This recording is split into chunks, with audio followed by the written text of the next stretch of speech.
السلام علیکم ورحمۃ اللہ وبرکاتہ۔ امید آپ سب خیریت سے ہوں گے۔ کیسے ہیں آپ لوگ؟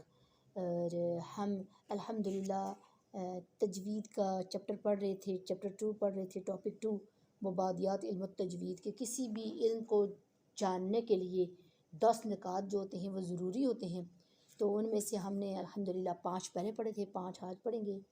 تو سب سے پہلے وہ 5 پہلے جو پڑھے تھے وہ گنوائیں گے۔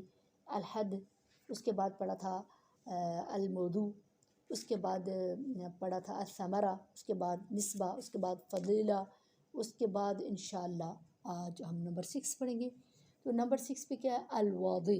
اس کو واضح کس نے کیا؟ اس علم کو عملی طور پر محمد صلی اللہ علیہ وآلہ وسلم نے، اور علمی طور پر جس طرح علماء کرام ہوتے ہیں، بے شمار علماء کرام ہیں، جن میں سے 1-2 کے نام آپ کے سامنے: ابو عمر حفص بن عمر الدوری، اور نمبر 2 شیخ ابو عبید القاسم بن سلام۔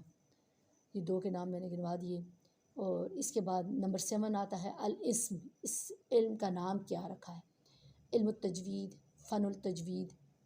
اور اس کے 7 اس کی اقسام ہے، جو علم التجوید یعنی تجوید کا علم، فن التجوید، تجوید کا فن بھی آتا ہو، علم الادا، ادا کرنے کا علم، فن الادا، ادا کرنے کا فن، علم القرآ کے پڑھنے کا جو ہے طریقہ کار علم، فن القرآ پڑھنے کا فن جو ہے وہ بھی، اور اس کے بعد علم تلاوت قرآن کریم، کہ یہ جو فن ہے، تمام فنون ہے، کس کے لیے ہیں؟ قرآن کریم کی تلاوت کرنے کا طریقہ کار ہیں جو ہے۔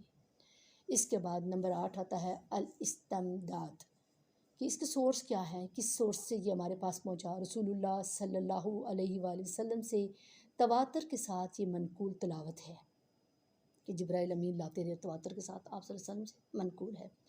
نمبر 9، اس کا حکم کیا ہے؟ اب اس کو ہم تجوید کو کیوں سیکھتے ہیں؟ اس کا کیا حکم ہے؟ تجوید کے تفصیلی قواعد کو سیکھنا فرض کفایہ ہے، کہ ضروری نہیں کہ آپ ہر ایک شخص اس کے قواعد سارے سیکھ لیں، اور قواعد کے مطابق پڑھنا فرض عین ہے، اس لیے کہ قرآن کو درست پڑھنا تو فرض عین ہے، کہ باقی چیزوں کے لیے ہم کوشش کرتے رہیں تو قرآن کو درست نہ پڑھیں، کہیں کہ بس ہمیں درست آتا ہی نہیں۔ اس لیے اس کو درست پڑھنے کی کوشش کرنا فرض عین ہے، ہر ایک کوشش کریں۔ ہاں وہ الگ بات ہے کہ نہ آئے تو وہ تو اللہ رب العزت کی مرضی ہے، انشاءاللہ اللہ تعالیٰ تو ضرور سکھاتے ہیں کوشش کرنے والے کو۔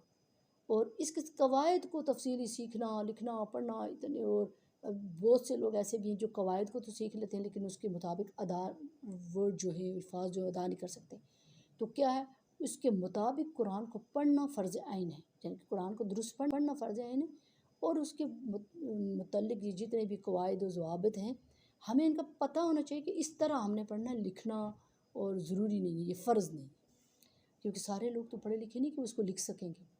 اس لیے اس کے مطابق کوشش پوری کی جائے، کہ اللہ رسول اللہ صلی اللہ علیہ وسلم نے جس طرح پڑھا، جس طرح صحابہ کرام کو سکھایا، جبرائیل امین آپ صلی اللہ علیہ وسلم کے پاس لے کر آئے، آپ صلی اللہ علیہ وسلم نے صحابہ کرام کو سکھایا، اسی طریقے سے ہم بھی پڑھیں اور سیکھیں۔ اس کے نمبر 10 آخری جو اس کا ہے، ٹاپک 2 کا آخری، مسائل۔ اس کے کیا کیا مسائل ہیں، کیا کیا ہے اس کے اندر، کیا کیا آنا چاہیے ہمیں؟ مخارج الحروف کی پہچان، حروف کے جو مخرج ہیں، حروف نکلنے کی جو جگہ، ان کی پہچان ہونی چاہیے۔ صفات الحروف کی پہچان، یعنی کہ اس کی صفت کیا ہوتی ہے، کون سا حرف پر ہے، کون سا باریک ہے، کون سا جو ہے اپنے کس مخرج سے کس جگہ سے نکلا ہے، صفات اس کی، کس میں ایر آتی ہے، کس میں بند ہوتی ہے، سانس اور آواز کا کس کس کے ساتھ تعلق ہے، کس کا نہیں ہے، یہ ساری صفات ہوتی ہیں۔ اس کے بعد نمبر 3، تجوید کے تمام قواعد کی پہچان، جتنے بھی قواعد ہیں تجوید کے ان کی پہچان ضرور ہونی چاہیے، ضروری نہیں کہ آپ کو لکھنا بھی آتا ہو لیکن پہچان ہونی چاہیے۔ اس کے بعد زبان کی مشق اور ریاضت اور کثرت تکرار، زبان کی مشق پھر کس طرح ہوگی؟ اسی کے مطابق ہم نے بار بار پڑھنا، بار بار، تکرار کا مطلب ہوتا ہے بار بار پڑھنا، بار بار کرنا، مشق کرنا، وہ زیادہ پڑھنے سے ہی آتا ہے، بار بار اسی کے مطابق چلنا۔ تو اللہ تعالیٰ ہم سب کو توفیق دے۔ یوں ہمارے یہ 2 ٹاپک الحمدللہ کمپلیٹ ہوئے۔ ایک تو تجوید کی اہمیت تھی کہ کیوں ضرورت ہمیں پڑھے، کہ ہم اس کو اس طرح پڑھیں، کیوں پڑھی یہ ضرورت۔